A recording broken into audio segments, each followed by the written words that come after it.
السلام علیکم ورحمۃ اللہ وبرکاتہ۔ سامعین محترم،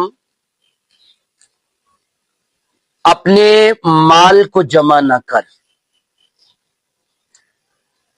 جمع کیا ہوا مال تجھے کیا کرے گا، اس میں ہم دیکھتے ہیں۔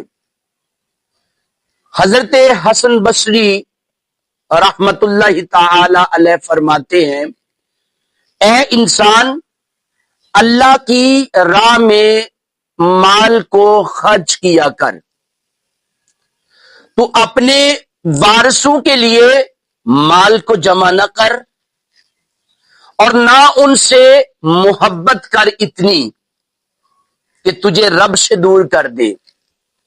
یہ جب تجھے قبر میں لٹائیں گے تو واپس گھر چلے جائیں گے، یہ تجھ کو بھول جائیں گے، یہ اپنے لباس کو خوشبوئیں لگائیں گے، یہ کھائیں گے، یہ پیئیں گے، نکاح کریں گے اور تیرے مال پر عیش کریں گے۔